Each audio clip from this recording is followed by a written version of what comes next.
Bienvenue tout le monde. Pour ceux qui ne me connaissent pas, je m'appelle Jean-François Hens. Je suis conseiller en communication responsable des relations avec les médias au sein du service des communications de l'Université du Québec à Trois-Rivières. Et c'est encore moi qui ai le privilège, je pense que pour une quatrième, une cinquième année de suite, d'être le maître des cérémonies pour cette présentation annuelle, et qui est toujours un grand bonheur pour moi d'être avec vous pour cet événement-là. Dans quelques instants, les professeurs Étienne Saint-Jean du département de Management et Marc Duhamel du département de Finances et Économique viendront vous présenter le portrait de l'activité entrepreneuriale québécoise de la dernière année grâce aux résultats du rapport du Global Entrepreneurship Monitor. Avant de céder la parole à notre premier intervenant, permettez-moi de souligner la présence de quelques personnes qui sont parmi nous aujourd'hui, à commencer par M. Robert Manta, vice-recteur à la recherche et au développement, M. François Labelle, directeur de l'Institut de recherche sur les PME de l'UQTR, évidemment, les co-auteurs de l'étude qui vous sera présentée sous peu, soit les professeurs Étienne Saint-Jean et Marc Duhamel. Je m'en voudrais également de ne pas souligner la présence de tous les représentants du milieu socio-économique, politique, les collègues qui ont accepté également notre invitation aujourd'hui. Encore une fois, il y a foule pour l'annonce, alors merci à tous d'être avec nous. Et un petit salut particulier à toutes les personnes qui nous suivent via la web diffusion. Sans plus tarder, j'invite notre premier intervenant à prendre la parole, M. le vice-recteur Manta.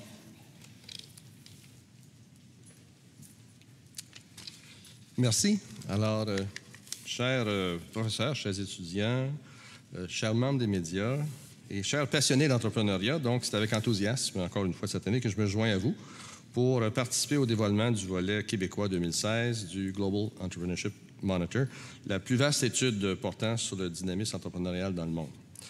Le dévoilement de ce rapport portant sur la situation de l'activité entrepreneuriale québécoise est quelque chose d'un peu fébrile, parce qu'on attend toujours les résultats. On a un scoop à nous donner, hein? Mais non, tout est gardé sous clé. Alors, pourquoi? Bien, c'est sans doute dû à l'ampleur de l'enquête, le caractère multidisciplinaire et international de l'expertise qui est mise à contribution, et aussi la production d'analyses québécoises comparatives qui expliquent l'intérêt pour cette étude. À l'UQTR aussi, on a un caractère particulier, c'est que ce sont deux de nos professeurs, évidemment, qui sont derrière cette étude, donc les professeurs Saint-Jean et Duhamel. Et c'est quasiment donc une tradition, comme je mentionnais. Le volet québécois de l'enquête est présenté depuis 2013 par nos professeurs qui sont aussi des chercheurs de l'Institut de recherche sur les PME, donc l'IRNPME, un fleuron de notre université. Étienne est professeur en management, Étienne Saint-Jean, management des PME et éditeur associé du journal Small Business and Entrepreneurship. Et Marc Duhamel est professeur au département de finances et économiques de l'École de gestion. Alors, la sortie du Global Entrepreneurship Monitor est une occasion annuelle pour les RPME de se faire connaître. Comme vous le savez, l'Institut est ici depuis 1997, suite à un long cheminement à l'université, pour mettre en place une unité de recherche de haut niveau en entrepreneuriat et PME.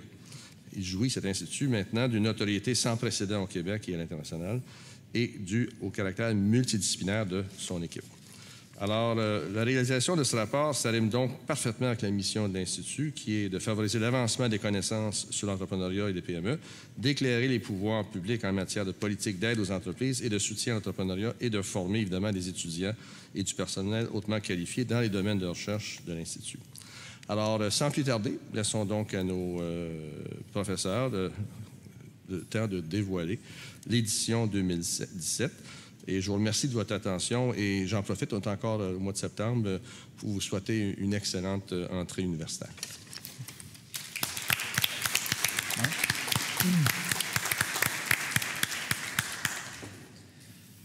Merci beaucoup, M. Manta. Bonjour à tous. Merci beaucoup d'être présents aujourd'hui en si grand nombre. C'est toujours effectivement un moment assez fébrile de dévoiler les résultats de l'enquête du Global Entrepreneurship Monitor, les résultats du Québec. Donc, sans plus tarder, je sais qu'il y en a plusieurs qui connaissent l'enquête du Global Entrepreneurship Monitor. Il y a des visages qui reviennent à chaque année. Il y a des profs d'autres universités. Il y a des gens du milieu socio-économique. Je sais qu'il y en a quelques-uns qui la connaissent bien, d'autres qui la connaissent peut-être un peu moins bien. Fait que je vais vous présenter une courte vidéo qui explique c'est quoi le projet GEM et qui résume donc ce projet international dans lequel l'UQTR et l'Institut de recherche sur les PME fait partie.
voilà, ça résume c'est quoi le projet GEM, Global Entrepreneurship Monitor, auquel, comme je disais tantôt, on participe depuis 2013 avec mon collègue Marc Duhamel qui est ici et qui va joindre à moi dans quelques minutes pour vous présenter les faits saillants. Juste très rapidement, la méthodologie du GEM, vous l'avez vu, c'est une enquête qui est internationale. Donc, chaque pays fait un portrait annuel de l'activité entrepreneuriale. On compile l'ensemble des données et puis après ça, on produit un rapport qui permet de situer chacun des pays comparativement aux autres économies un peu partout dans le monde. Alors, au Québec, évidemment, on fait partie du Canada, donc l'enquête canadienne du Global Entrepreneurship Monitor, c'est minimum 2000 répondants avec un échantillon représentatif de la population. Et chaque pays, donc, a minimum 2000 répondants, ce qui fait qu'on a à peu près à chaque année plus de 200 000 personnes qui répondent à l'enquête annuelle un peu partout sur la planète. Alors, c'est énorme en termes de données. Ça, c'est la première partie de l'enquête auprès de la population adulte, pour laquelle on pose une série de questions. Et les gens, évidemment, qui sont en entrepreneuriat, on leur pose un peu plus de questions pour savoir quel type d'entreprise ils ont démarré et ainsi de suite.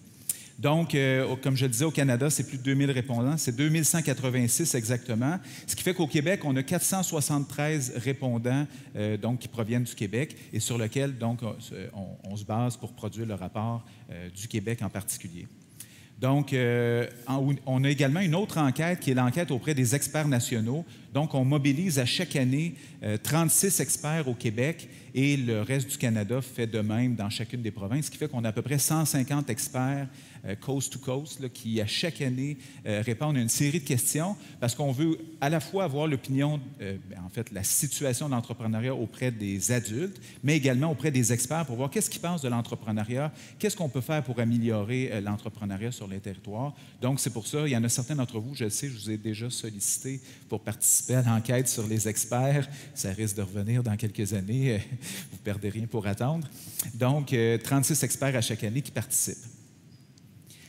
Comme je le disais, c'est un portrait annuel, ce qui fait que, évidemment, pour étudier un processus, il faut caser les gens dans les différentes étapes du processus quand on prend le portrait.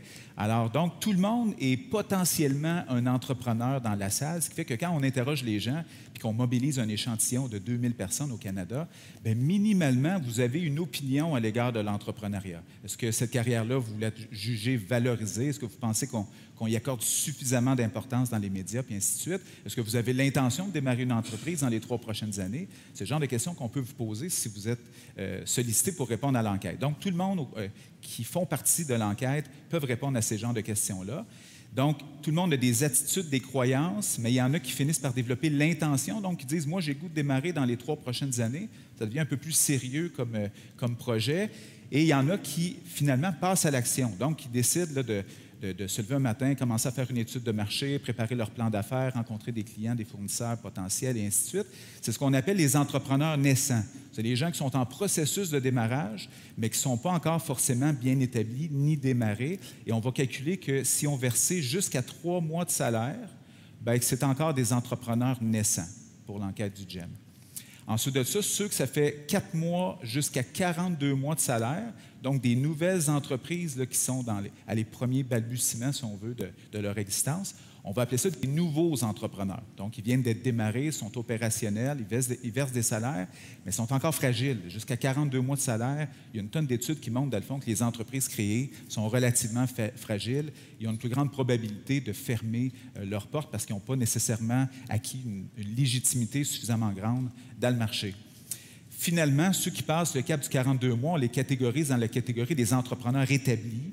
Donc, c'est des gens qui sont relativement établis. Et tous ces gens-là qui ont amorcé le processus entrepreneurial, lorsqu'ils le quittent, on les compte dans les fermetures d'entreprise, ou on devrait plutôt dire les sorties entrepreneuriales.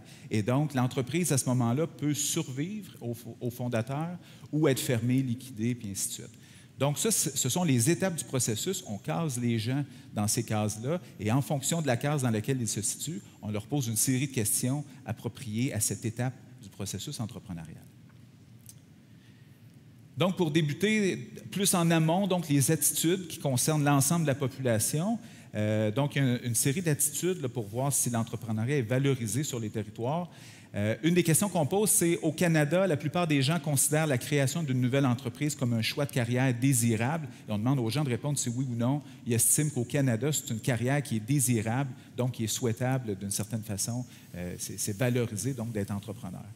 À main levée, ceux qui pensent qu'au Québec, on estime que c'est une carrière qui est désirable, l'entrepreneuriat? Les habitués du GEM, là, c'est pas juste... Là, ça... Effectivement, et cette année particulièrement, bien que les chiffres soient relativement constants depuis 2013 à ce niveau-là, on a une progression relative. On se trouve au premier rang, le Québec, cette année, en termes de désirabilité de la carrière entrepreneuriale. Donc, dans toutes les économies qui sont tirées par l'innovation, donc essentiellement les pays de l'OCDE et quelques autres pays, bien, on constate que c'est là, au Québec, où la carrière est la plus désirable de devenir entrepreneur. Donc, il y a plein de gens qui trouvent que c'est bien d'être un entrepreneur. Et ça, d'une certaine façon, c'est une bonne nouvelle, si on veut.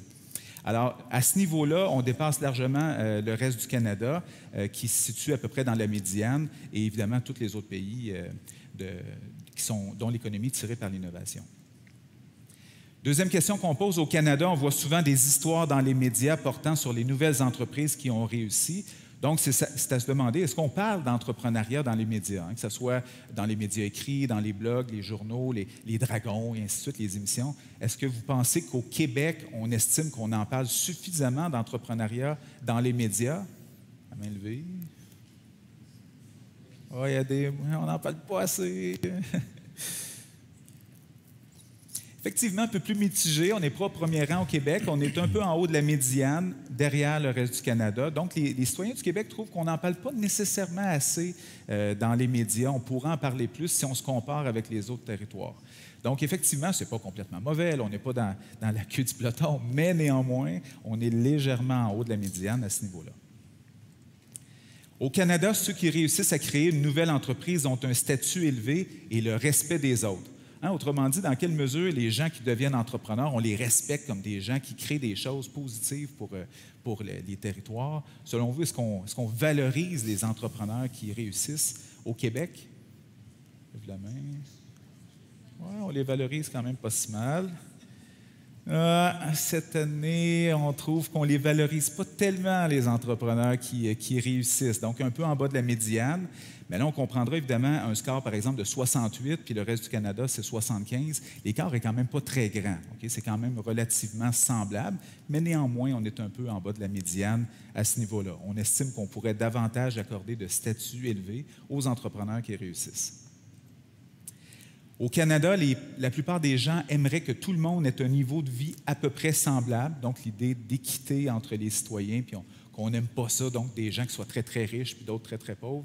D'après vous, est-ce qu'au Québec, on aime ça que tout le monde soit plutôt égalitaire ou semblable en termes de revenus? En levant la main. Oui. Effectivement, on est relativement élevé à ce niveau-là. On est dans le haut du classement, en haut de la médiane. Très, très semblable au reste du Canada par ailleurs, à peu près à quelques points de différence. Donc, ça fait partie des attitudes de la population au niveau du rapport du GEM.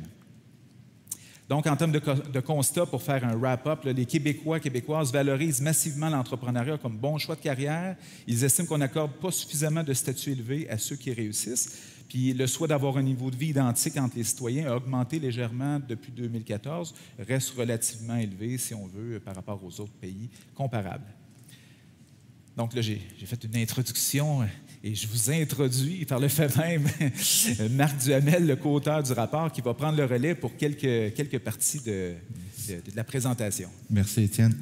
Bien, c'est justement donc, Étienne décrivait vraiment l'importance de l'environnement, de la perception du rôle de l'entrepreneur et de la fonction de l'entrepreneuriat dans l'économie, dans les économies développées. Et le portrait qui est présenté par Étienne montre que généralement, on peut dire que l'entrepreneur est relativement bien considéré au Québec.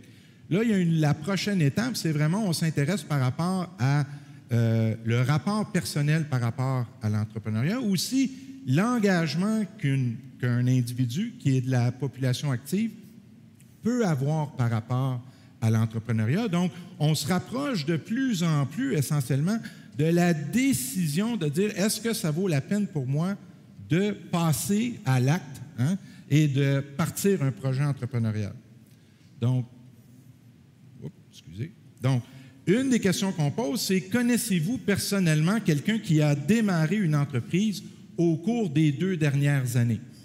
Donc, si je vous demandais à vous, je vous prenais comme un sous-échantillon de la population, je vous demande, vous êtes à peu près une 60aine ici, quelle est la proportion des gens à côté de vous, vous pensez, qui a démarré une entreprise au cours des 2 dernières années? C'est quoi la proportion, vous pensez? En bas de 15 %. Ça, c'en est une. Bien, si on regarde le classement, non seulement le classement, mais on regarde... Excusez, il faut que je trouve le pointeur. Oups. OK, donc si on regarde la valeur pour le Québec, on remarque qu'environ 32 % de la population adulte connaît quelqu'un qui a démarré une entreprise au cours des 2 dernières années. Donc, déjà, on remarque qu'il y a beaucoup plus, dans le cas de Jean-François ici, il y a beaucoup plus de personnes qui connaissent des entrepreneurs, que ce à quoi on s'attendait.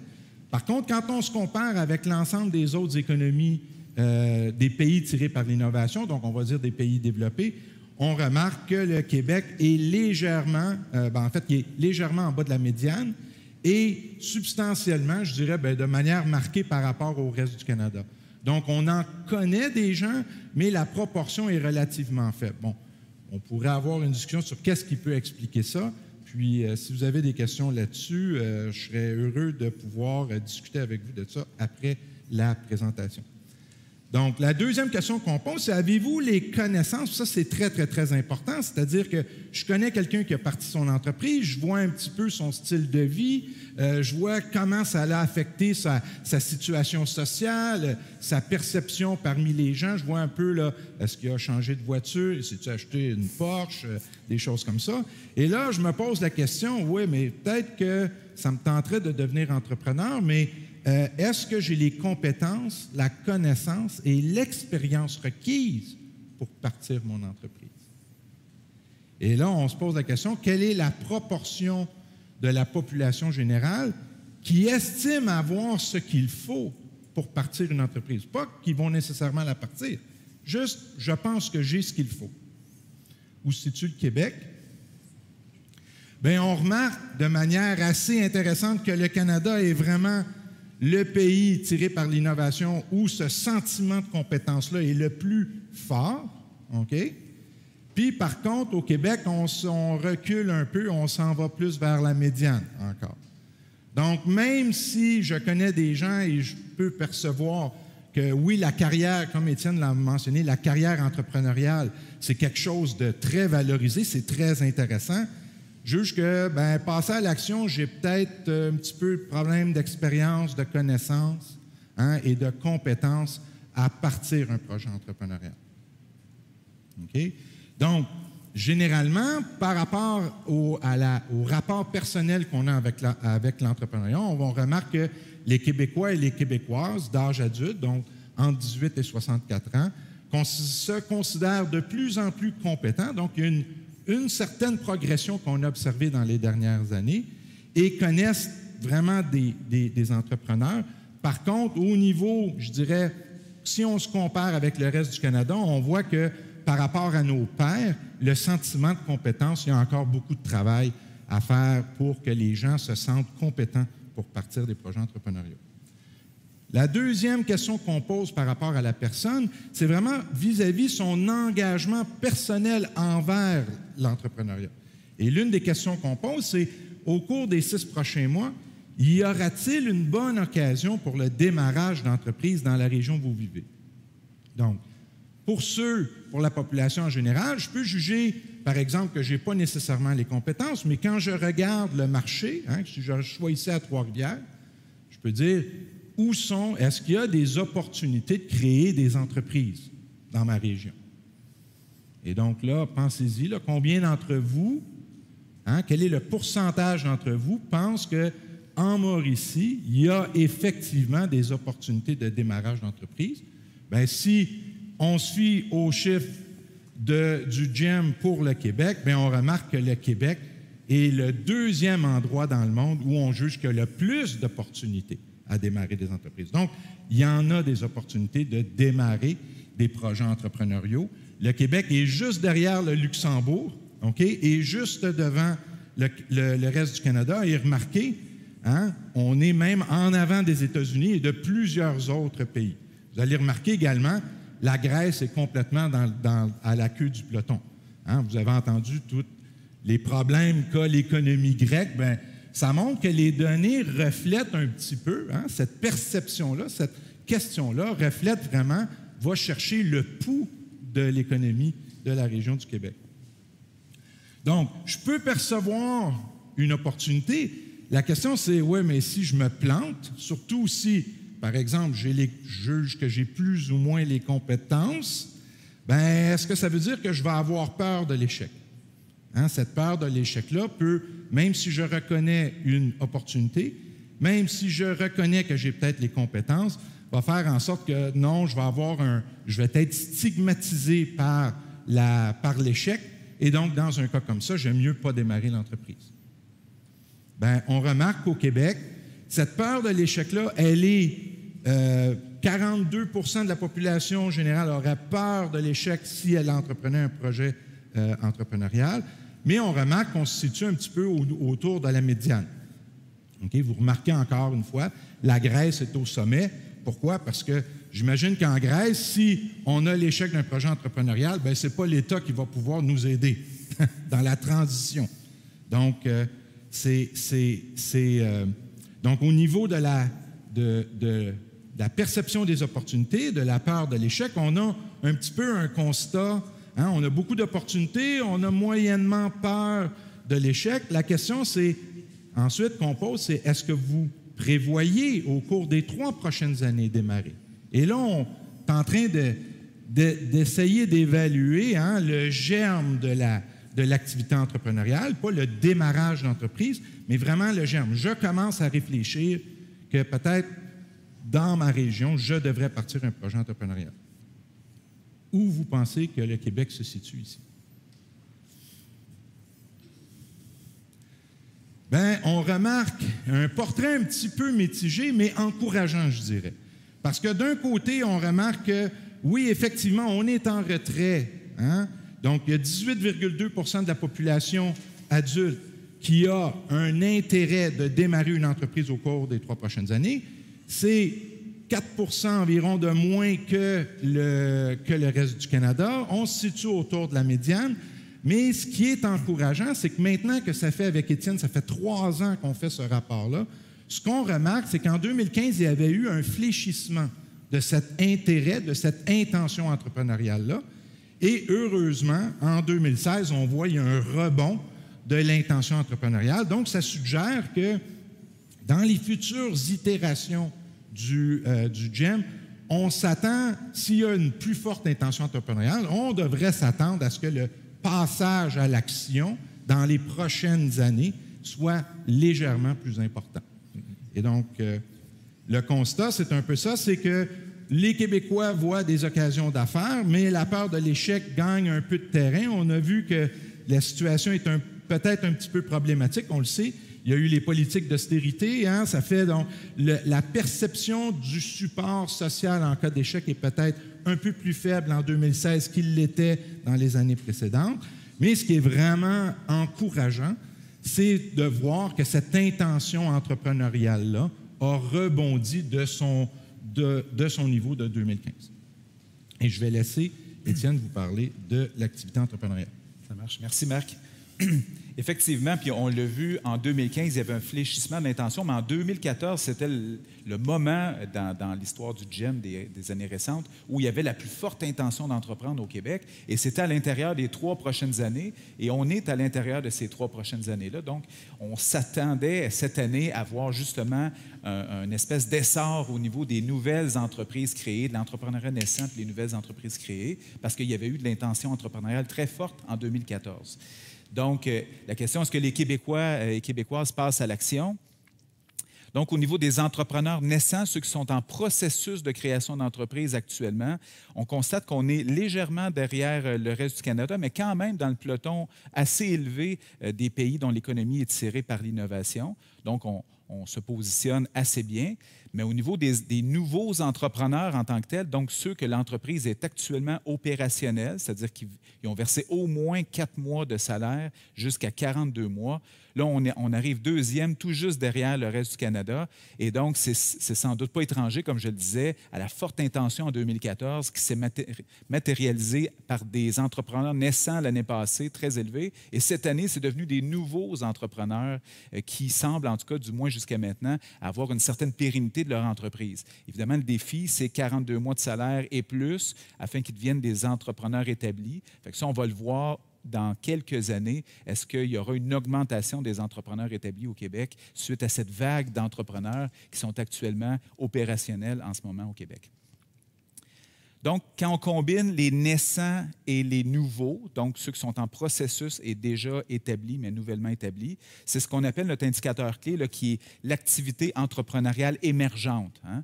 Donc, on additionne ces deux données-là et on combine ça pour créer un indicateur d'activité entrepreneuriale émergente. Et Marc va revenir un peu plus tard pour nous présenter la nature de cette activité entrepreneuriale émergente. Mais on constate que quand on combine les naissants et les nouveaux, bien là, sans surprise, comme au niveau des nouveaux, on était deuxième, bien là, on est quand même très, très élevé au Québec au niveau de l'entrepreneuriat émergent.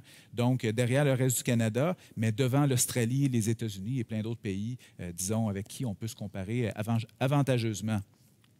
Et c'est à la hausse, si vous remarquez, depuis 2013, là, 9,5, 10, 13, 14, c'est vraiment la hausse, l'activité entrepreneuriale émergente au Québec. Il y a vraiment une vague de fonds qui a pris le Québec dans les 4 dernières années et qui se manifeste par un taux de création d'entreprises émergentes là, dans les dernières années.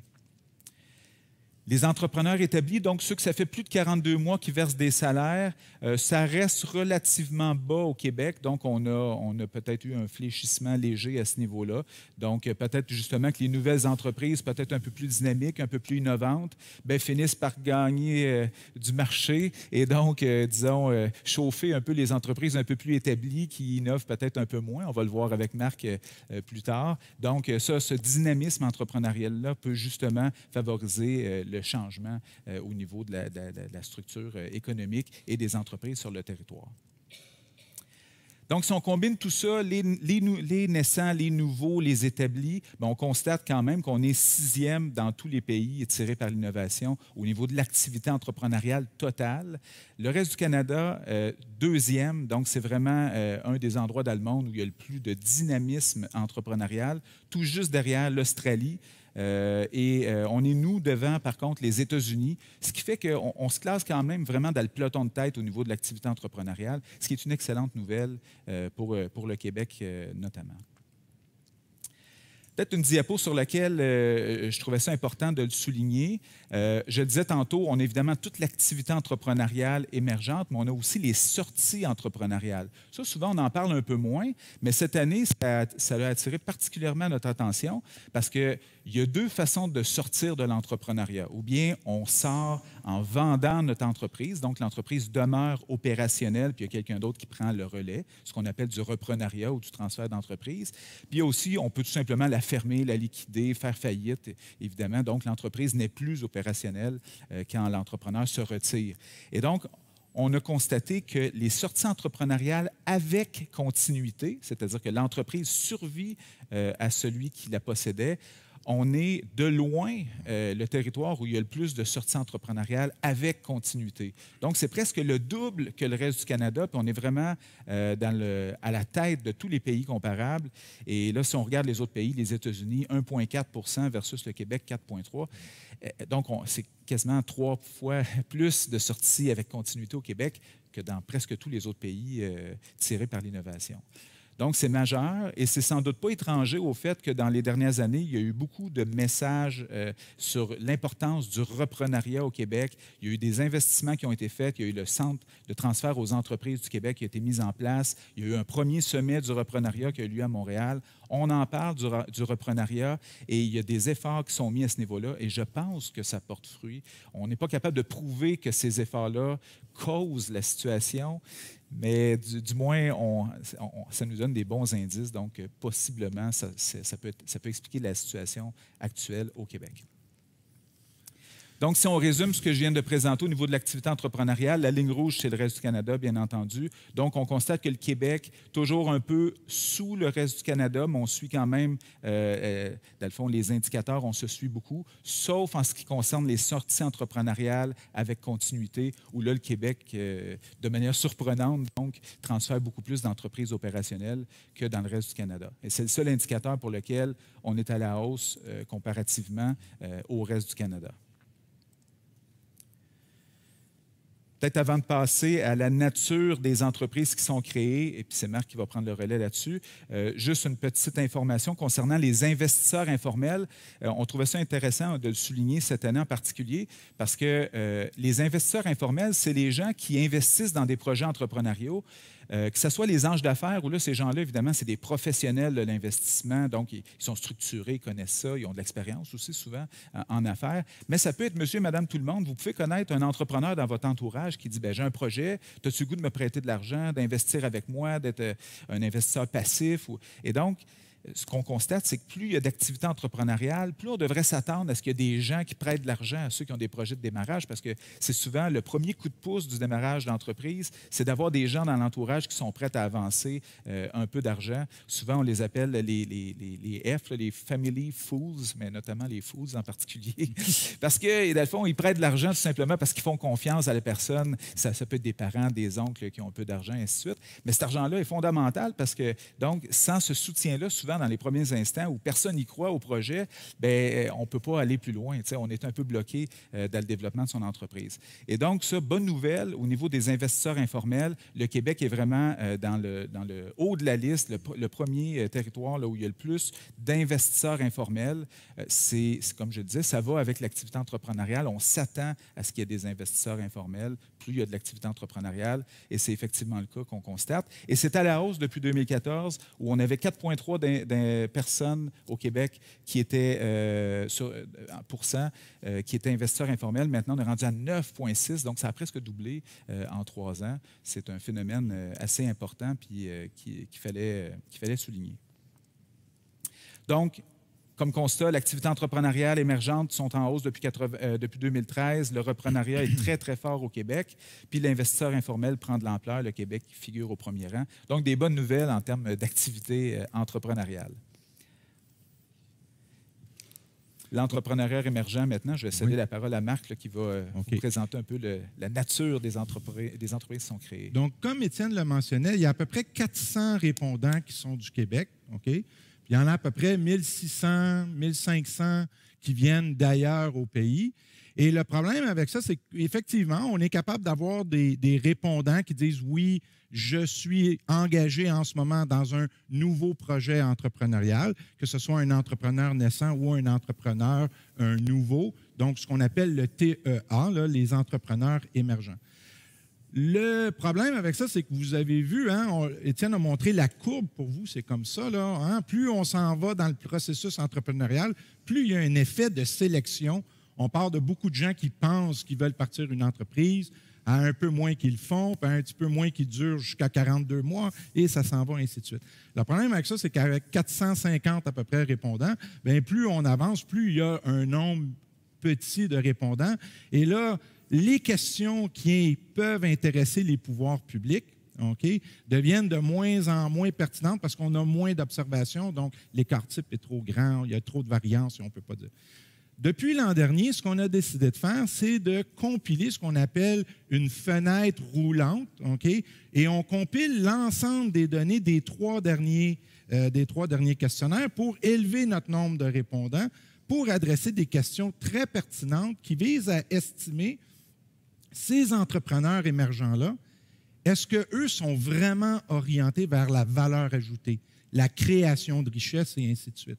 Et donc, à travers, dans cette section-là du rapport, ce qu'on fait, c'est qu'on essaie d'estimer vraiment la capacité, la volonté des entrepreneurs émergents à vouloir créer de la richesse. Okay?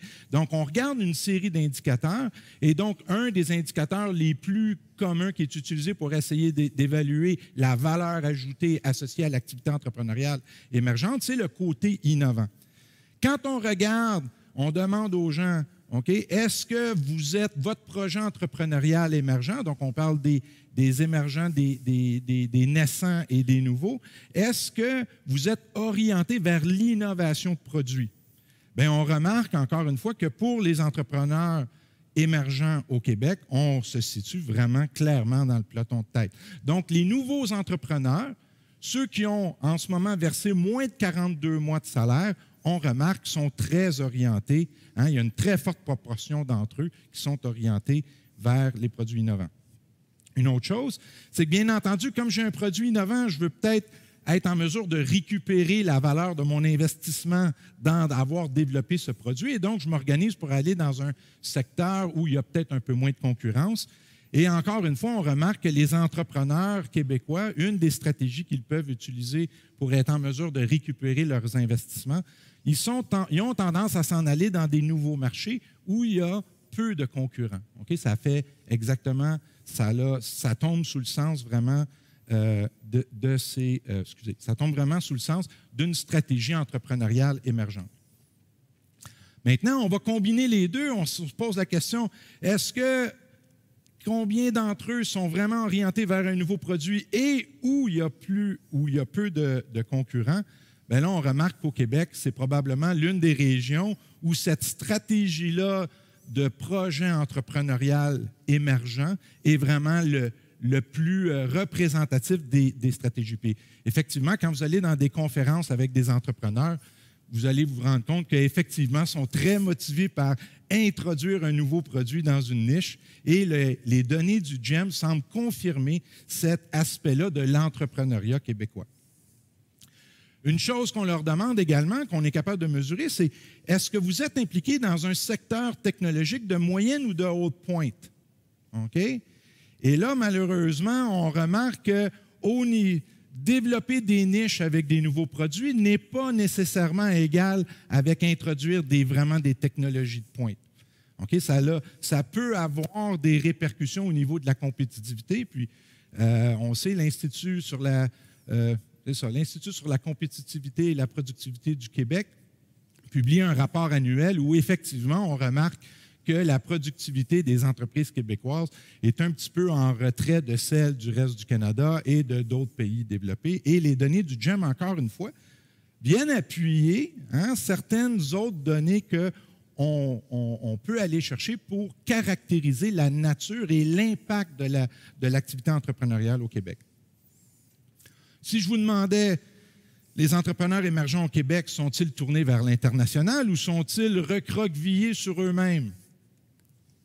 Bien, remarquez que pour un entrepreneur émergent au Québec, la survie et la stratégie de développer un nouveau produit dans un nouveau marché semble clairement orientée vers l'international. Et ça, c'est une très, très bonne nouvelle qui sort du rapport de 2016. Okay? On est au-delà du reste du Canada et remarquez, on est loin devant également les États-Unis qui font partie du peloton de queue. Okay? Eux sont vraiment tournés vers développer leur marché à l'interne. Nous, ici au Québec, ainsi que dans le reste du Canada, on est vraiment orienté vers l'international. Et ça, c'est un gros plus, étant donné le nouvel accord de libre-échange avec l'Europe. Donc, je vous ai caractérisé un petit peu le caractère des activités entrepreneuriales des entrepreneurs émergents. La question, c'est est-ce qu'ils sont vraiment orientés vers la croissance? Bien, étant donné le profil stratégique que je vous ai décrit un petit peu de cette activité entrepreneuriale-là, bien, vous pouvez en déduire qu'effectivement, le Québec se situe encore dans le peloton de tête. Okay? Il y a des grandes différences. Là, on voit Taïwan, Irlande et les États-Unis sont vraiment orientés vers la croissance, mais il reste que le Québec fait partie vraiment des pays où l'objectif des entrepreneurs émergents est de croître l'entreprise. Okay? Et ça, encore une fois, c'est une excellente nouvelle pour le Québec. Une autre chose qu'on est capable de déterminer avec cette approche-là, c'est essayer de comparer. Je vous ai donné un petit peu le portrait des entrepreneurs émergents, comment ils sont orientés vers la valeur ajoutée. Bien, on peut se poser, ces nouveaux entrepreneurs-là, c'est quoi, comment est-ce qu'ils se comparent par rapport aux entrepreneurs qui existent déjà, que ça fait plus de 42 mois qui, eux, versent des salaires? Est-ce qu'ils sont plus orientés vers l'international? Est-ce qu'ils sont plus orientés vers les technologies, l'innovation et ainsi de suite? Bien, dans le rapport, on nomme un nombre assez plus élevé que ce que je vous présentais, mais ce qui est important, ce qu'on a retenu pour la présentation aujourd'hui, c'est si on regarde vraiment la vente de produits innovants sur des marchés où il y a peu de concurrents, le côté niche, on voit que les entrepreneurs établis sont clairement, une fois, on l'a vu, les entrepreneurs émergents sont orientés vers les niches. Bien, ceux qui ont persévéré, ceux qui ont subi l'impitoyabilité des forces du marché, eux, ils disent, ils l'affirment, nous, on est vraiment orientés vers des nouveaux produits sur des nouveaux marchés, OK? Et où il y a peu de concurrence, et c'est comme ça qu'ils ont survécu. Et donc ça, encore une fois, c'est une très, très bonne nouvelle. Si on regarde les moyennes et hautes technologies, bien là, on remarque que c'est un peu un portrait mitigé. C'est encore une fois, c'est ce qui est en retard par rapport au reste du Canada.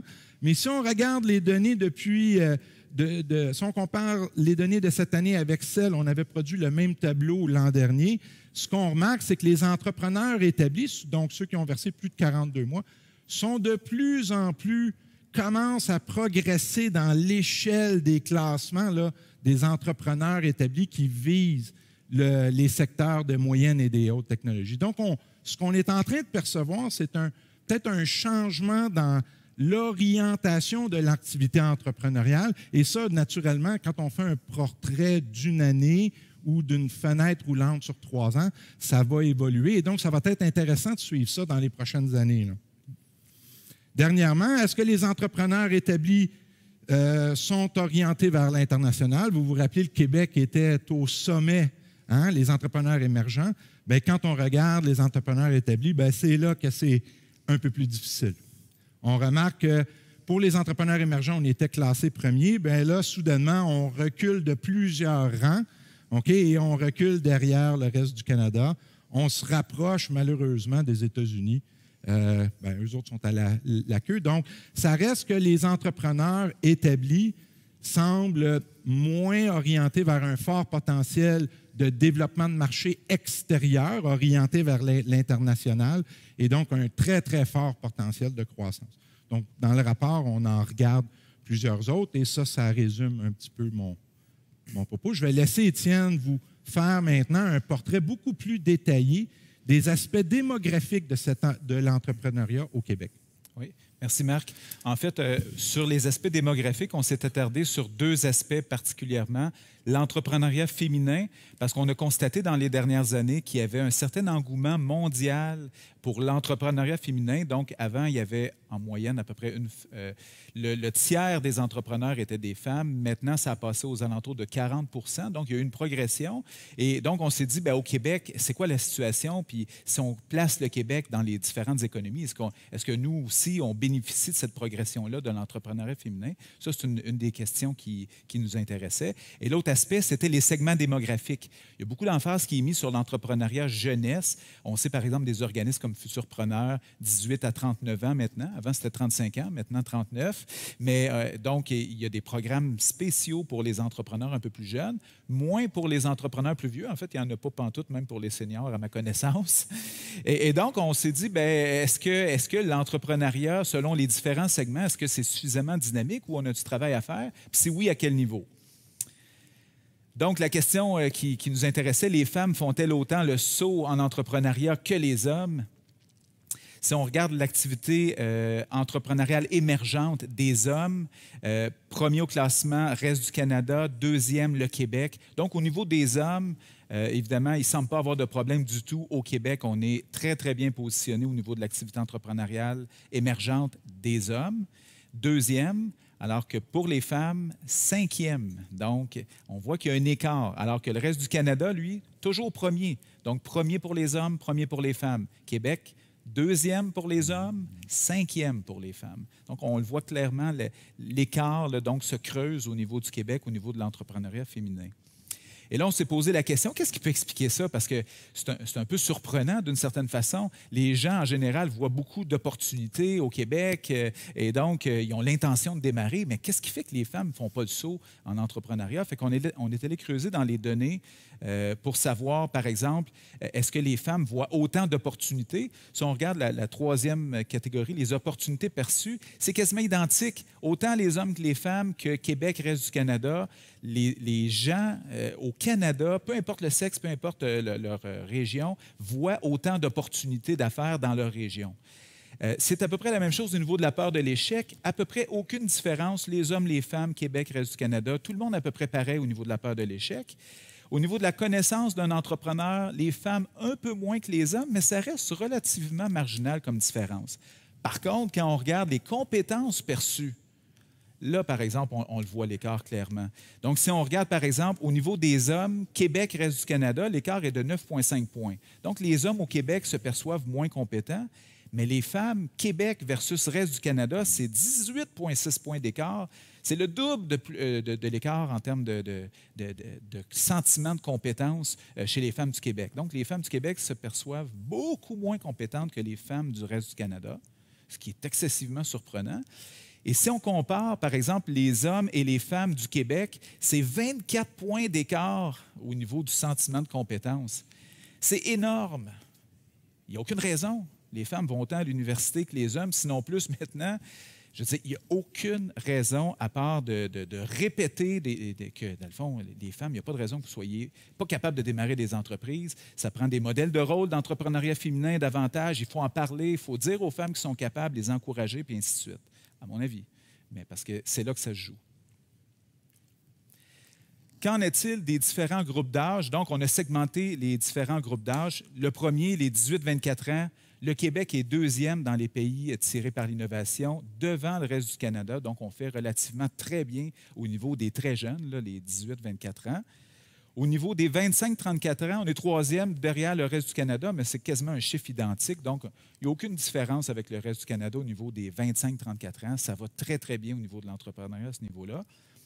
Les 35-44 ans, ceux qui sont les plus susceptibles de démarrer parce qu'ils ont acquis des capitaux, de l'expérience, ils ont eu le temps de mûrir le projet, bien là, il y a un gap au Québec.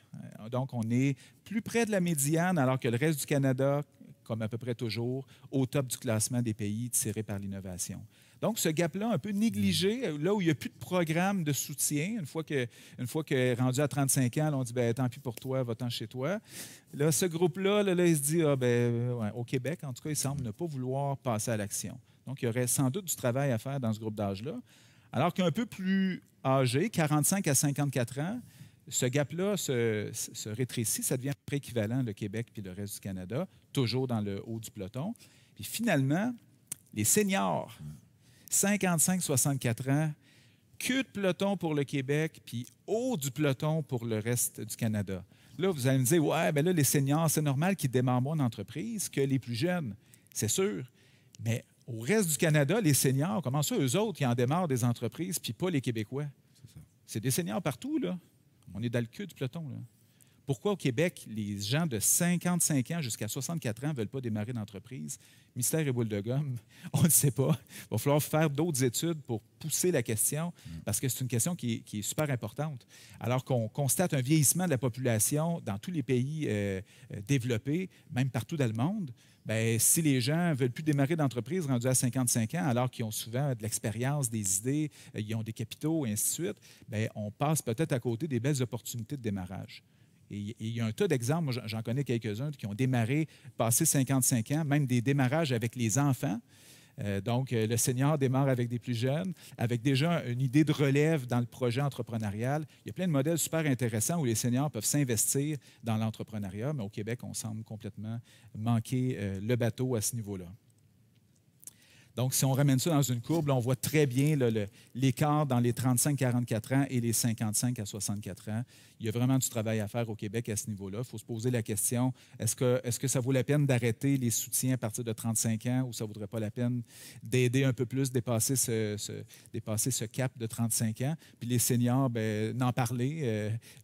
Peut-être, justement, on a une enquête auprès des experts qu'on ne présente pas aujourd'hui, mais les experts étaient assez unanimes pour dire qu'effectivement, il n'y avait pas de soutien pour les 55 ans et plus et que pourtant, ils voyaient des gens qui avaient des super beaux projets puis ils ne savaient pas quoi faire pour les aider, plus que dire, si vous voulez démarrer, c'est les soutiens standards qui sont accessibles pour vous, mais pas d'accompagnement spécialisé, pas rien, pas de groupe de pairs où les gens peuvent échanger pour démarrer des projets et ainsi de suite. Donc, il y a peut-être du travail à faire à ce niveau-là. Donc, en termes de conclusion puis de recommandations, pour résumer tout ce qu'on vous a présenté, comme on le disait, présence d'une forte culture entrepreneuriale au Québec. Les gens ont l'intention de démarrer, ils voient des opportunités et il y a un réel dynamisme au niveau de l'entrepreneuriat émergent. Les entrepreneurs émergents sont tournés vers la croissance, sont dans des créneaux de niche, veulent aller à l'international, puis ils y vont. Le seul bémol, c'est qu'ils sont dans des secteurs de faible technologie. Donc, il y a plusieurs exemples qu'on pourrait donner, mais donc, les biotech, ce genre de choses-là, les sciences de la vie, on n'est pas plus ou moins là-dedans, disons, au Québec. L'entrepreneuriat féminin est en retard au Québec par rapport au reste du Canada et on l'a mis en évidence. Là, les femmes se perçoivent beaucoup moins compétentes que les hommes au Québec et ça, il y a un énorme travail à faire à ce niveau-là. Là, je vois Véronique Dargy qui est de Femmes et Sœurs, qui est maintenant en communication de Femmes et Sœurs, puis Nathalie Riverain qui était directrice générale d'ailleurs de Femmes et Sœurs il y a quelques années et la directrice générale à ses côtés. Bref, Femmes et Sœurs est très bien représentée. Je pense que dans le rapport, en tout cas, vous allez avoir de quoi pour dire qu'il y a du travail à faire au niveau des femmes en affaires. Je pense qu'il faut miser là-dessus au Québec en particulier. Et vous faites un rôle formidable, mais il faut rappeler au gouvernement l'importance de votre rôle au Québec en particulier pour soutenir l'entrepreneuriat. Au niveau des 18-34 ans, on constate qu'ils s'engagent dans la profession, mais les 55-64 ans boudent l'option. Je pense là aussi, il faut en parler, il faut le dire. Il se passe quelque chose au Québec au niveau des seniors qui nous place vraiment à la queue de peloton. Il faut se poser la question pourquoi. Et le reprenariat semble avoir le vent dans les voiles, sans doute grâce aux soutiens qui ont été mis en place par les gouvernements, bien qu'on ne puisse pas le démontrer. Mais ça semble être une bonne nouvelle pour les transferts d'entreprises au Québec. Alors, comme les modèles de rôle d'entrepreneuriat féminin sont importants pour donner le goût aux femmes, notamment, de démarrer, bien, je vais finir avec une citation qui n'est pas de moi, mais qui est d'une entrepreneur de la région, Sylvie May. Je ne sais pas si elle est dans la salle. Elle avait mentionné qu'elle était pour peut-être être là. Mais dans le rapport, et il y a d'autres entrepreneurs femmes aussi dans le rapport. Donc, Sylvie qui dit « Entreprendre, c'est sauter en parachute pour certains dans les nuages, pour d'autres dans un ciel clair. Ceux qui sautent parmi les nuages ont parfois un parachute, un brin décousu, et ceux qui sautent dans le ciel clair, ils pensent qu'ils auront le temps de tricoter en descendant. Osez croire. » Et en particulier, les femmes, osez croire que vous êtes capable de démarrer des projets entrepreneuriaux. Je pense que c'est un des messages qu'il faut retenir du rapport d'aujourd'hui. Okay. Ça fait le tour. Si vous voulez...